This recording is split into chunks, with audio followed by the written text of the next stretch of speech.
I'm also a placement student here at Shift, and I'm completing my Master's of Social Work at the University of Toronto. And most of the clients that I work with and have the privilege to hear about are working on anxiety, depression, self-esteem, and navigating all aspects of their interpersonal relationships. So before we get started on the actual content for today, we thought that it was really important to acknowledge the land on which Shift Club operates and where Edit and I are hosting this webinar from. So for thousands of years, it has been the traditional land of the Huron-Wendat, the Seneca, and the Mississaugas of the Credit. And today, this meeting place is still the home to many Indigenous people from across Turtle Island. And we are so grateful to have the opportunity to work on this land. So how and why did we get here? Why are we all here to hear about a webinar on dating and navigating the online space? So apart from our relationships with ourselves, romantic relationships are an enormous part of our well-being. Navigating relationships is tough. We've been there both as people, but also as therapists or therapists in training. And we work with people, maybe like yourselves, whose experiences in dating are all over the map. I think this is why both Eden and I were so pulled to having this conversation with you all today. We get it both as people and as therapists, and we know that a lot of the people that we work with also feel it. The reality is that when the pandemic hit, so many areas of our lives were affected, and dating naturally was one of them. Even before the pandemic, dating apps were already a popular tool for meeting people, but now it's also the primary way that people seem to be meeting these days. And in a lot of ways, the pandemic also forced us to sit with ourselves and look deeply inward to examine our needs, our priorities, what we want for ourselves, and ultimately what we look for in a partner. So before we get started on the plan, I'm going to launch a quick little poll. It's just one question, and essentially it's, are you on a dating app right now? Have you ever been on a dating app? Just to get a feel of what it's looking like in the room and who are our fellow participants. Oh, we lost Eden for a second, but yeah, who's our audience, who's here, and also knowing that yes, maybe, so there's so many different ways of interpreting the yeses and the nos. Some people, may have previously been on one and aren't now, or have been scared to up until now, and that's all okay. But we really just wanted to get to know you a little bit better as well. So it looks about 50-50. So half of us are either currently on a dating app or have been on one before. The other half are not. And maybe those are people who are getting ready to get started on a dating app. So that brings us to the plan. What are we going to be talking about and discussing today? So we're going to break it down. We broke it down into 3 different sections. And the first is prioritizing yourself. Second is presenting yourself, and 3 is establishing boundaries. What does that look like and what does it mean? We'd love to hear from you. So dating is really, really personal. Everyone's situation is going to be unique. Everyone's experiences are going to be unique. And we'd love to hear from you on what that looks like for you. Any takeaways that you have, any examples that you've experienced, any ideas that you want to share, feel free to unmute yourself. Feel free to write it down in the chat. And we'll love to hear about your experiences, right? There's going to be people in the room who have had the same, similar, total opposite. And it's going to be a really great way to kind of get to know the people in the room and share that with others. As well, like mentioned, there is going to be an opportunity for discussion at the end of this little presentation, where we'll be able to share our takeaways, our ideas, funny stories maybe that we had, or lessons that we've learned in dating.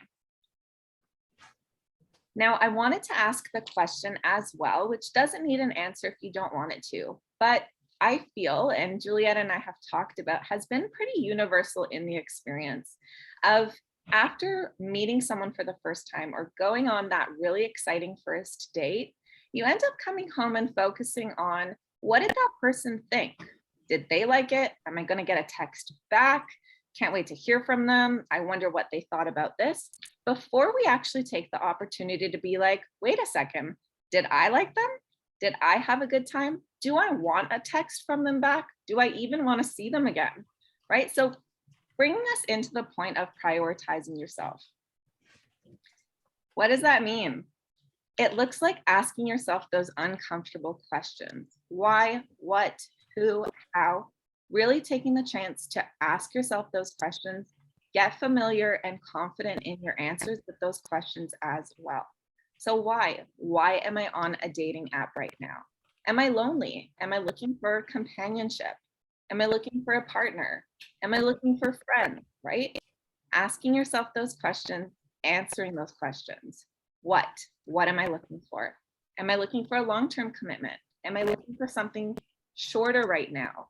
Am I looking for an adventure buddy or just a friend, a life partner, right? How are those expectations going to look similar?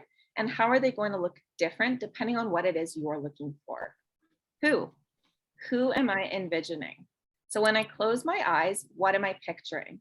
This isn't going to apply just to the physical, but it's also going to look like, what does this person's values look like? Are they the same as mine? Are they opposite? Are they similar?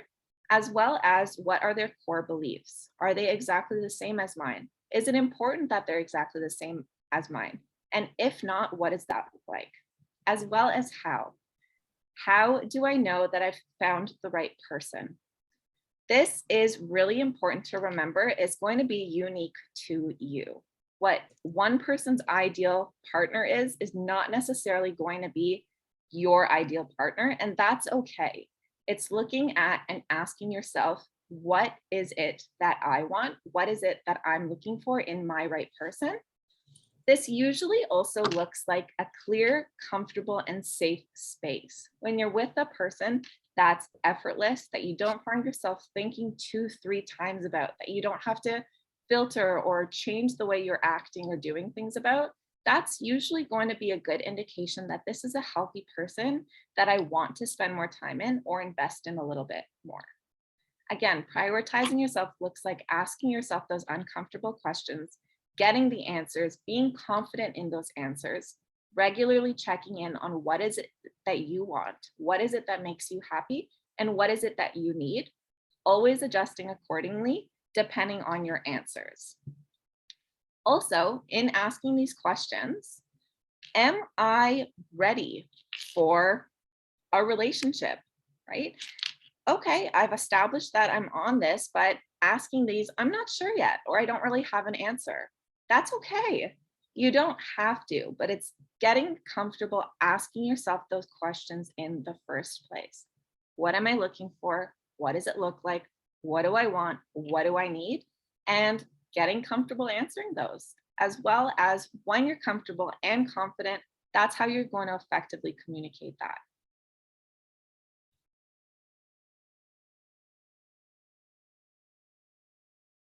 Oops, sorry, I was muted. So in the context of, presenting yourself and communicating that, the next thing to remember is how you navigate the dating world is realizing and owning how you owning how you show up. The same way that it's so important to reflect on what you're looking for out there in the dating world, it's also important to consider, how do I want people to see me? Think about, the things that you want or that are important for people to know about you. So aspects of your identity that are crucial to you, but also, your boundaries of, which we'll get to, of talking about the boundaries more, but how do you honor those boundaries and what you're looking for? So knowing yourself is half the journey, right? Like getting to the point where where you know what, like who you are and what you're looking for is one piece, but then how do I communicate that to the people around me? So a big piece of that, especially in online dating right now, is your profile, right? So an important piece to consider here is, is your profile and the interactions that you're having reflecting your goals and your values? When you're answering the question of who am I and what am I looking for, you're also important. It's another important piece to consider. Am I presenting information that aligns with that? Let's say you're someone who is adventurous and enjoys the outdoors, and you're looking for someone similar. What are some of the ways that you can represent yourself online or on a date? So we're going to open this up to everybody. If you want to unmute yourself and kind of let us know what you think might be a way to communicate that, or you can put it in the chat. I have a couple of ideas, but I want to hear from you all what you would consider doing if that was you. Not to put anyone on the spot, but. I mean, one that was important to me that I can share is that I'm a huge animal lover. That is something I wanted everyone to know kind of right off the bat. So a lot of my pictures included different animals, different dogs, which is one of my favorites. And that was something that was often a conversation starter and gave me a good idea of, is the person I'm talking to just as passionate and loving with animals as I am? There's no right or wrong really presenting yourself. It's what do you want to kind of get across? Yeah. So we gave the example, obviously, of, okay, yeah, so showing interest in the outdoors. Will my prospective partner, like to exercise? So figuring out, okay, so what am I looking for in this partner? And in the ways of how I represent myself, yeah, it might be pictures with friends. What do we have in common? Like, what are these important pieces of things that I like to be doing that I think are going to be important for them? So I gave the example of someone who's outdoorsy. Eden gave the example of, animals and dogs. I know for me, I'm not like a big outdoorsy person and adventurous all the time. So what are some things that about you that you'd like to make sure that you present? You can chime in if you want, you don't have to. But understanding that in online dating, your bio, your photos, and these initial conversations matter. So with that in mind, do you find that, or like when you're thinking about it more, when you're reflecting, do you think that the way that you're presenting yourself represents how you want to be seen by the other people that you're coming across? And then the final piece of presenting yourself, which is an area that we don't talk about so much, is presenting boundaries. So, without having, to raise your hand or do anything, how many of us, Eden and myself included, have found that after a few weeks of chatting offline, once you're off the apps with somebody, we feel that we owe them a first date or quality time, even if we're not feeling it anymore. This obligation to someone that we haven't even met. The reality is that you don't owe anyone anything, other than basic human decency, because we all deserve that, and especially not your time. So, and what do I owe, considering, honesty to myself and prioritizing my needs? Those are some really nice staples for the top of your list. So it's good to remember that in presenting ourselves, yes, sure, we're presenting, these aspects of my identity that I want them to know, my sense of humor, like Amanda was saying, or openness or life goals.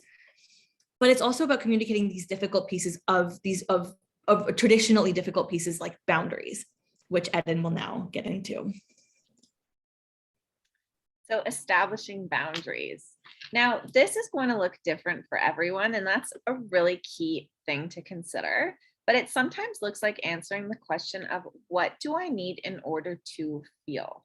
And that could be feel safe, feel recognized, feel comfortable, feel heard, feel respected, right? What is it I need? And this is where it does become really unique to the person, to an individual, and where it's especially important for you to be able to answer that question first and foremost.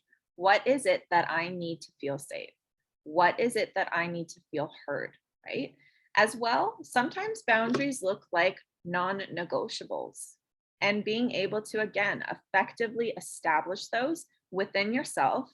And then once you're confident in your own boundaries, once you recognize what it is your needs are, communicating that with your partner. Now, there is no boundary that's too big or too little. It really is dependent on you. Sometimes it looks like safety, right? My boundary is I'm not going to meet with someone for the first time in a private space. I want to be in a public space for the first, second, third time that I'm getting to know someone or meeting someone. It can also look like small things like a passion or a lifestyle that you're not necessarily flexible on or don't want to change at that moment, right? Very unique to you, but very, very important to understand and establish within yourself first, so that you are in a place where you can effectively communicate that later on. Something that's important to note also is how this person is receiving me and when I communicate my boundaries. Is this person supportive of the boundary that I set or that I communicated? Are they questioning it, right? Are they challenging it? And that is going to be important to note because it will give you an insight into this person. A boundary is a rule that you have for yourself or that you're putting in place, and how someone receives that is going to share and tell you a lot about the situation and that person, as well as how things might look in the future. Now, in talking and making this presentation, Julieta and I came across some boundaries that come up a little bit more often with ourselves, with our clients. And that's going to look, well, some of them look like physical intimacy. So I think we lost our presentation here. Sorry, folks, technical difficulties. I will be right back with the presentation. No problem. So some that came up and that come up often in first getting to know someone or meeting someone were physical intimacy. Now, this is very unique in terms of your comfort with yourself, with others, and it's going to be important to establish that within yourself, right? What am I comfortable with? What am I not comfortable with, and when? And once you're confident in that, talking and communicating that with someone else. It can also look like drinking alcohol. I do or don't drink on my first date, on my second date, at all, right? I need to communicate, I need to establish that, I need to be confident in my answer, and then I need to communicate that. It can also look like political leanings or safety on dates, which is something we talked about a little bit earlier, right? I'm not willing to meet in a private space on my first date. And you want to be hopeful that when you communicate that with someone, they're respectful of that, right? And if they're not, note it, note it. I think we're back. So yeah, I guess if anyone else has any ideas of what they'd want to contribute, yeah, the feeling the need to be respected. If you don't get that off the bat, then if people feel pushy, definitely that. So a pushy person might be a non-negotiable for some people. I know for me, an open mind is a really big piece, right? Like if we don't have the same cultural ideas, are you open to hearing about it? So yeah, so non-negotiable are those who are very assertive. Yeah, so I think, an important piece of it is understanding that sometimes, we might not know until we come across it, and that's okay. But, being open to learning more about that. It also can look like conversations that I'm willing or not willing to have at the moment, right? Can go back to family, childhood experiences. How is someone receiving that? If you share something like, I don't want to talk about that, I don't want to get into that, is this person respectful? Are they challenging of it? And really keeping in mind how they're reacting to that, right? You will know when someone is challenging you versus when someone's very respectful and supportive of you putting up a boundary.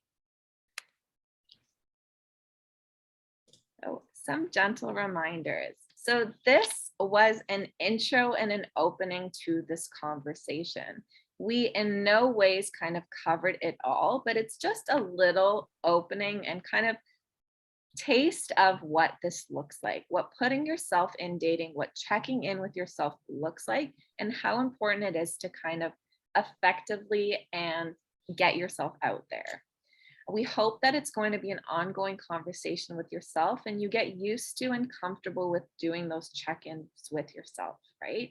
It's a live document. You can always go back, change answers. Your needs will change depending on where you are in your life, what you're looking for, things around you. So going back, asking yourself those questions, getting confident in what those answers are, and kind of adjusting accordingly if you need to.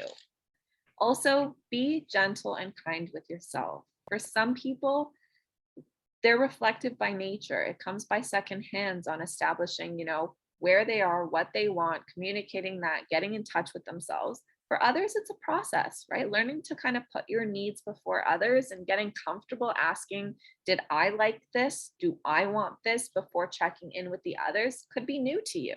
So being kind, being gentle, allowing yourself to kind of go through it as it's happening.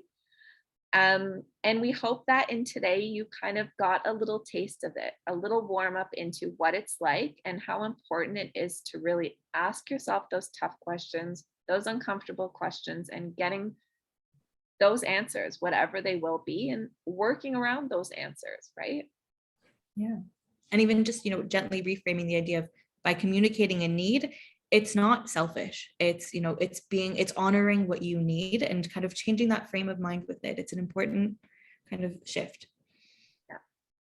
So with that, there's a couple main takeaways, some things that we hope you really kind of put at the forefront when you're going into dating, when you're meeting someone new, when you're doing things a little bit differently.